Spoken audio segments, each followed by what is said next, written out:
African football has taken a major turn in an unexpected way for I think a lot of people. We have to speak about Congo defeating Nigeria in the World Cup playoff gauntlet. We have to speak about what it means for Congolese football, what it means for Nigerian football, and also we're going to speak about one of Nigeria's better players, Ademola Lookman, and discuss whether or not we feel that he's on the right team. So we'll begin kind of telling the story of what happened with Congo and with Nigeria.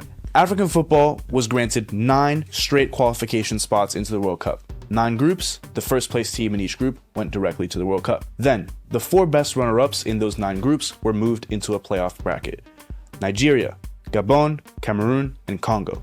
Those 4 teams were seeded into matches that defined one winner who would get the final spot to represent Africa in the World Cup.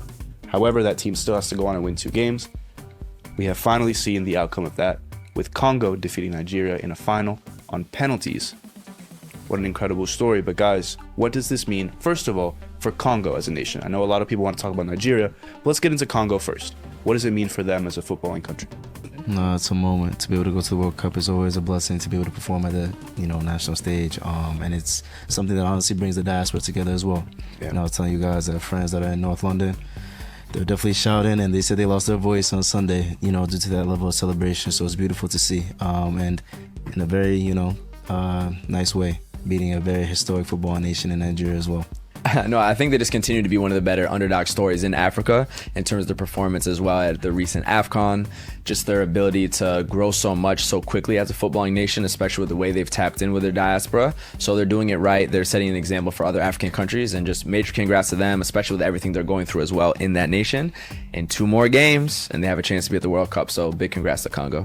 And how does it help them in AFCON? Because the way this works is that they first play AFCON, and then they play the qualification for the World Cup.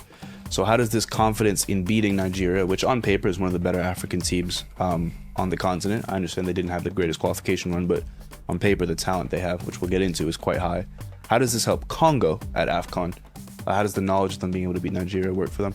I honestly think people underrate the amount of individual quality that they have on their team. They have a lot of players that are playing in top flight all over the world, but especially in Europe. Yep. They have players like Aaron Wan-Bissaka, who's playing for West Ham, Chancel Mbemba, who's playing at Lille in France, Theo Boganda, who's playing at Spartak Moscow, Cedric Bakambu, who's playing for Real Betis, Edo Kayamba, who's playing at Watford, Charles Pickle, who's playing at Espanyol, Noah Siddiqui, who's playing at Sunderland. They're fighting for, honestly, first top 3 in the Premier League right now. And Mikel Balikwisha, who's playing at Celtic in Scotland. And so, a lot of people may not know the power that this team has, but they have players who are playing at a very high level right now all over the world. Not to even mention Wisa, who's hurt right now too. So I'll say this, I think Mbemba, if he had a different passport, would be rated as a top 5, top 10 center back in the world. Mbemba is an incredible center back, incredible. Like, he's a very, very, very good player. He's scoring them People goals don't rate him. People don't rate him very highly because he's had to kind of spend a lot of time in France. Due to passport and visa issues, the ability of signing a Congolese player is not as easy as signing a French player. And Mbemba is such a good center back. It's not even funny. I think even the route that they had to take, to win brings them together. Yes.